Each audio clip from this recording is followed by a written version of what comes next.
Hai semuanya, Assalamualaikum warahmatullahi wabarakatuh. Perkenalkan, nama saya Ismiati Nukma dari Prodi Pendidikan Matematika 2018 Universitas Negeri Semarang. Nah, pada video kali ini saya akan melakukan branding diri untuk mata kuliah Media Pendidikan Matematika 2. Yuk, mari kita simak.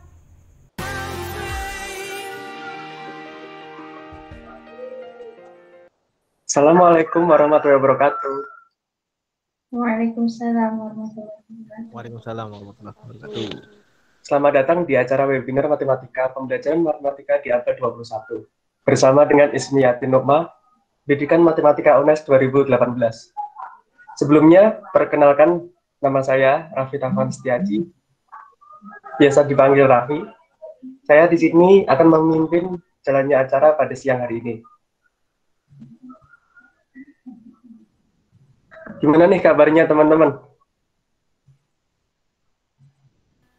Haus, Kak. Semoga baik-baik aja ya. Ya, mesti udah gak sabar mau dengerin paparan dari Kak Ismi. Untuk selanjutnya langsung aja ya kita sambut Kak Ismiati Nukma dari Pendidikan Matematika 2018. Silakan Kak Ismiati Nukma, waktu dan tempat saya persilahkan. Ya, terima kasih atas waktunya.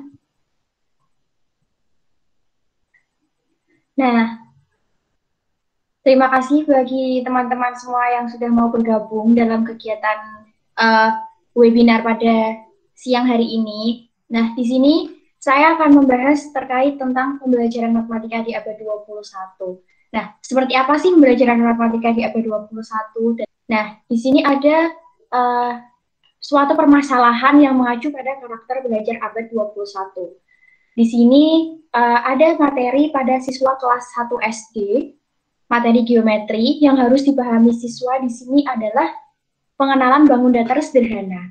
Nah, di sini guru dapat menggunakan model pembelajaran hatching the egg, di mana terdapat sebuah telur, siswa diminta untuk memecahkan telur tersebut, kemudian dibentuk menjadi bentuk-bentuk burung ya. Nah, yang pertama, siswa dibagi ke dalam beberapa kelompok yang masing-masing beranggotakan 3-4 orang. Yang kedua, masing-masing kelompok diminta untuk menyusun potongan telur sehingga membentuk burung yang telah ditentukan. Dan kemudian menganalisis permainan ini. Setelah itu, siswa diminta untuk membuat bentuk burung lain sebanyak-banyaknya. Nah, mengapa sih bisa dikatakan mengacu pada belajar abad 21? Nah, selanjutnya di sini saya akan membahas terkait pembelajaran abad 21. Yang pertama, ada konsep pembelajaran abad 21. Yang kedua, ada karakteristik pembelajaran abad 21. Dan yang ketiga, ada model pembelajaran abad 21. Nah, menurut PBB, ada tantangan pendidikan abad 21. Di mana membangun masyarakat berpengetahuan itu harus memiliki 5 keterampilan seperti yang pertama, keterampilan melek media dan TIK. Menuntut masyarakat harus memiliki skill dan pengetahuan terkait teknologi informasi dan komunikasi. Di sini TIK dapat dijadikan sebagai alat untuk memungkinkan terjadinya proses pembelajaran yang efektif, efisien, serta menyenangkan. Yang kedua, terdapat keterampilan berpikir kritis. Nah, pendidikan abad 21, di sini guru ingin membentuk siswa yang memiliki kemampuan berpikir kritis, memberikan kesempatan secara bebas dan bertanggung jawab kepada siswa untuk bertanya dan mengemukakan pendapat. Nah, yang ketiga, ada keterampilan memecahkan masalah. Nah, dalam hal ini, peserta didik berusaha untuk memberikan penalaran yang masuk akal dalam memahami dan membuat pilihan dalam menyelesaikan suatu masalah. Peserta didik juga harus menggunakan kemampuan yang dimilikinya untuk berusaha menyelesaikan permasalahan yang dihadapinya dengan mandiri. Kemudian yang keempat, ada keterampilan komunikasi efektif. Nah, komunikasi itu kan terjadi di antara dua orang ya, ada interaksi antara dua orang. Nah, di dalam pembelajaran juga harus terdapat komunikasi gitu. Misal, seperti siswa merespon penjelasan guru, bertanya, menjawab pertanyaan, mengutarakan ide, itu juga sudah merupakan komunikasi, baik itu dia komunikasi antar sesama siswa maupun komunikasi antar sesama siswa dan guru. Dan yang kelima ada keterampilan bekerja sama secara kolaboratif, yaitu setiap orang harus mampu bekerja sama dengan orang lain. Nah, inilah tantangan pendidikan abad 21 menurut PBB, di mana tantangannya harus membentuk masyarakat yang berpengetahuan, yang memiliki skill 5 ini tadi. Selanjutnya, ada 4 prinsip pokok pembelajaran abad 21. Yang pertama ada instruction should be student-centered, yaitu di mana pengembangan pembelajaran seyogianya menggunakan pendekatan pembelajaran yang berpusat pada siswa. Jadi di sini bukan lagi guru yang dominan, namun siswa harus dijadikan pusatnya gitu ya, pendekatan pembelajaran yang berpusat pada siswa. Kemudian yang kedua ada education should be kolaboratif. Di sini siswa perlu dibelajarkan agar mampu berkolaborasi dengan orang lain dalam mengerjakan suatu proyek atau tugas kelompok, di mana siswa perlu dibelajarkan bagaimana menghargai kekuatan dan talenta setiap orang. Kan kita mengelompokkan siswa nih, berarti berkolaborasi dengan orang-orang yang karakternya berbeda-beda. Maka kita perlu mengajarkan bagaimana menghargai kekuatan dan talenta setiap orang, serta bagaimana mengambil peran dan menyesuaikan diri secara tepat dengan mereka. Yang ketiga ada learning should be have context. Nah, pembelajaran tidak akan banyak berarti jika tidak memberi dampak terhadap kehidupan siswa di luar sekolah. Oleh karena itu, materi pelajaran perlu dikaitkan dengan kehidupan sehari-hari siswa. Yang terakhir atau yang keempat, school should be integrated with society. Dalam upaya mempersiapkan siswa menjadi warga negara yang bertanggung jawab, sekolah seyogianya dapat memfasilitasi siswa untuk terlibat dalam lingkungan sosialnya. Nah, selanjutnya, karakteristik guru di abad 21 itu seperti apa gitu. Di sini terdapat 8 karakteristik guru abad 21. Ya, yang pertama ada learner-centered classroom and personalized instruction. Jadi, seperti tadi yang telah dibahas di depan, bahwa pembelajaran itu harus berpusat pada kelas dan siswa diberi kebebasan untuk memperoleh informasi sebanyak-banyaknya, mungkin dengan cara belajar yang mereka tentukan sendiri. Jadi, guru hanya sebagai pembimbing saja. Yang kedua ada student as producer. Guru harus memberikan kesempatan kepada siswa untuk menghasilkan kemampuan yang dimiliki sesuai dengan karakteristik yang mereka miliki gitu. Nah, yang ketiga, learn new technology. Bagaimana sebagai seorang pendidik itu kita harus belajar tentang perkembangan teknologi yang ada, termasuk mengintegrasikan teknologi-teknologi tersebut dalam pembelajaran. Jangan sampai kita itu terhambat daripada siswa itu sendiri. Selanjutnya, ada go global. Di sini maksud dari go global yaitu memfasilitasi siswa belajar secara langsung melalui teknologi. Karena saat ini siswa dapat terhubung melalui media dan dapat mengakses informasi apapun untuk menambah pengetahuan si anak tersebut. Kemudian yang kelima ada be smart and use smartphone. Jadi gunakanlah smartphone-mu dengan bijak.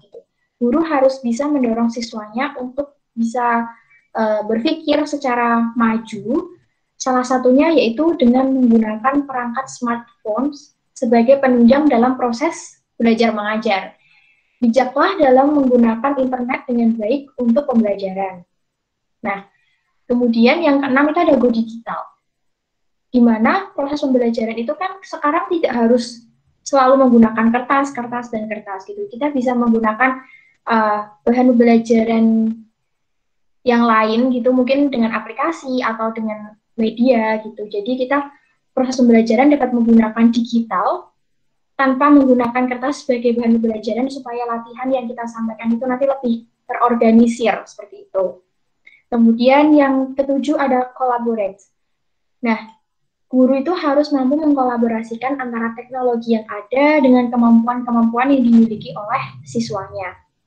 Kolaboratif akan berjalan dengan harmonis jika pendidik dapat mengaturnya dengan baik. Kemudian yang terakhir, ada connect. di mana menghubungkan pengetahuan yang dimiliki dengan berbagai informasi yang tersedia di sekitar kita. Nah, manfaat teknologi pendidikan itu bukan sebagai bentuk komunikasi, tapi juga sebagai sarana fasilitas pembelajaran untuk memberikan pengalaman, dukungan di dalam pembelajaran itu sendiri. Nah, apa sih peran strategis guru dan peserta didik itu? Nah, tadi kita di depan sudah mengatakan bahwa pembelajaran itu harus berpusat pada siswa. Jadi di sini guru itu hanya sebagai fasilitator, bukan sebagai pengajar. Guru sebagai pendamping siswa yang sedang mengalami proses pembelajaran itu sendiri. Kemudian ada metode pembelajaran, model pembelajaran. Nah, model pembelajaran itu berpegang pada prinsip bahwa individu itu unik dan memiliki talenta masing-masing. Maka metode pembelajaran yang diterapkan juga harus memperhatikan karakteristik siswa. Oleh karena itu, model pembelajaran yang ditekankan pada abad 21 ini memiliki ciri khas dan keragaman yang perlu dikembangkan melalui pembelajaran yang aktif, kreatif, dan menarik. Banyak sekali model-model pembelajaran yang bisa digunakan di dalam pembelajaran di kelas, seperti model pembelajaran PBL, PJBL, dan masih banyak-banyak model pembelajaran lainnya yang bisa kita gunakan. Dan di dalam menggunakan model-model tersebut, tidak jarang pula di dalamnya kita menggunakan media pembelajaran. Bukan hanya yang berhubungan dengan teknologi seperti internet, namun kita bisa menggunakan dengan media gambar dan lain sebagainya yang dapat mendukung pembelajaran si abad 21 ini.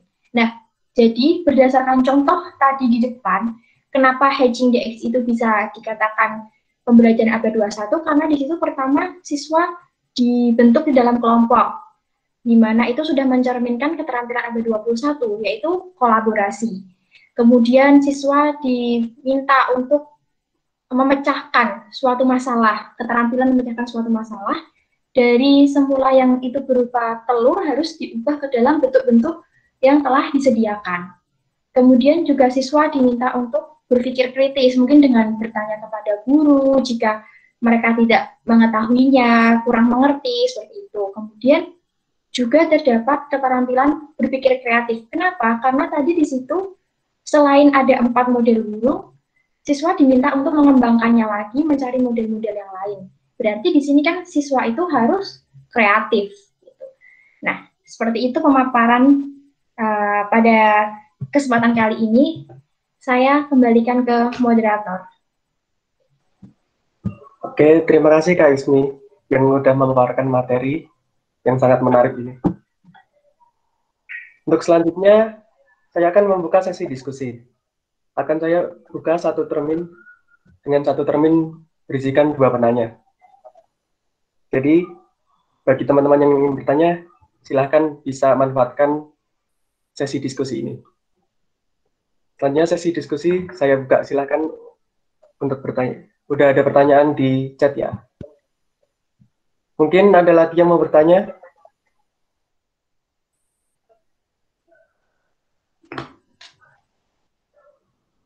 Satu pertanyaan lagi, biar sekalian Kak Ismi nanti menjawabnya bersamaan. Ya, silakan Kak Lisa untuk on mic atau lewat chat, silakan. Selamat siang. Siang. Perkenalkan, nama saya Lisa Yoktaviani. Tadi kan dijelaskan mengenai pembelajaran abad 21 ya. Nah, izin bertanya, kenapa pembelajaran abad 21 itu diperlukan dalam proses pembelajaran? Terima kasih. Oke, terima kasih pertanyaannya. Selanjutnya pertanyaan akan saya serahkan kepada Kak Ismi. Yang pertama, pertanyaannya adalah bagaimana menemukan karakter siswa dalam pembelajaran matematika sehingga pembangunan karakter terserap dalam pribadi siswa. Untuk pertanyaan yang kedua, kenapa pembelajaran abad 21 diperlukan dalam proses pembelajaran? Silakan Kak Ismi. Nah, baik. Yang pertama itu tadi ada bagaimana melatih karakter siswa dalam pembelajaran matematika sehingga pembangunan karakter terserap dalam proses pembelajaran, seperti itu ya. Nah, Seperti kita ketika mengerjakan soal matematika itu kan kita dituntut untuk menyelesaikan suatu permasalahan gitu. Jadi kita harus bisa menyelesaikan si permasalahan itu gitu. Nah, itu bisa menjadikan pendidikan karakter siswa seperti ketika ada masalah kita tidak langsung menyerah, tapi kita mencoba membangun menyelesaikan masalah yang dihadapi meskipun tidak langsung 100% itu berhasil gitu. Tapi kan seiring berjalannya waktu kita akan bisa itu ya, bisa berhasil gitu, bisa mampu menyelesaikan masalah itu dengan baik. Gitu. Nah, pembelajaran matematika itu kan merupakan pembelajaran yang membutuhkan pemikiran secara kritis, jujur, efektif, efisien, kemudian berpikir secara logis, aktif, dan juga rasional. Yang mana dalam pengembangan, yang mana itu merupakan termasuk pengembangan nilai-nilai karakter. Sehingga pembelajaran itu tidak hanya dimaksud untuk mencerdaskan siswa, tetapi juga dimaksud untuk menghasilkan siswa yang memiliki kepribadian baik. Gitu. Gimana? Sudah cukup?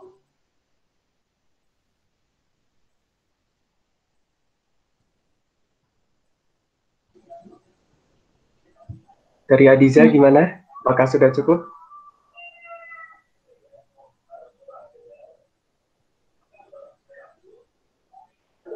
Sudah cukup, Kak. Nah, saya lanjut ke pertanyaan kedua ya. Di mana tadi Kak Lisa itu bertanya, kenapa sih pembelajaran abad 21 itu diperlukan dalam proses pembelajaran? Jadi gini, dunia ini kan perkembangan dunia abad 21 itu ditandai dengan pemanfaatan teknologi informasi dan komunikasi dalam segi kehidupan dan tidak memungkiri pendidikan juga termasuk di dalamnya gitu. Nah, sehingga persoalan kecakapan abad 21 menjadi perhatian pemerhati dan para praktisi pendidikan, di mana pendidikan itu harus mampu mencetak atau melahirkan tenaga kerja yang profesional, yang memiliki keahlian atau skill. Nah, salah satu tantangan pendidikan dewasa ini yaitu membangun keterampilan abad 21. Di mana keterampilan tersebut diantaranya yaitu keterampilan melek teknologi informasi dan komunikasi, keterampilan berpikir kritis, keterampilan memecahkan masalah, keterampilan berkomunikasi efektif, serta keterampilan untuk berkolaborasi gitu. Jadi penyampaian keterampilan tersebut dapat dicapai dengan penerapan metode pembelajaran yang sesuai dari sisi penguasaan materi dan keterampilan. Jadi, nah, sistem pembelajaran abad 21 juga merupakan pengembangan kurikulum yang mana kita tuh menuntut sekolah untuk mengubah pendekatan pembelajaran yang semulanya itu pendekatan berpusat pada guru, di mana kemudian di abad 21 ini harus berpusat ke siswa, gitu, harus berpusat ke peserta didik. Jadi seperti itu. Jadi makanya perlu diterapkannya pembelajaran abad 21 di dalam proses pembelajaran. Terima kasih. Oke, jawabannya sudah cukup ya Kak Lisa? Iya, cukup. Terima kasih. Oke. Terima kasih untuk Kak Ismi yang sudah menjawab pertanyaan-pertanyaan yang ada dari para peserta.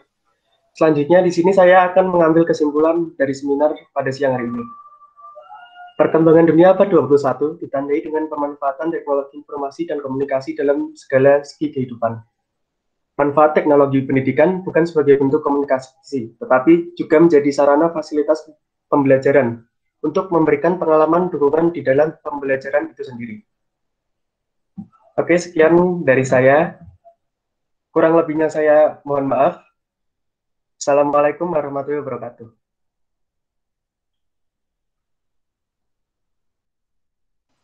Waalaikumsalam warahmatullahi wabarakatuh.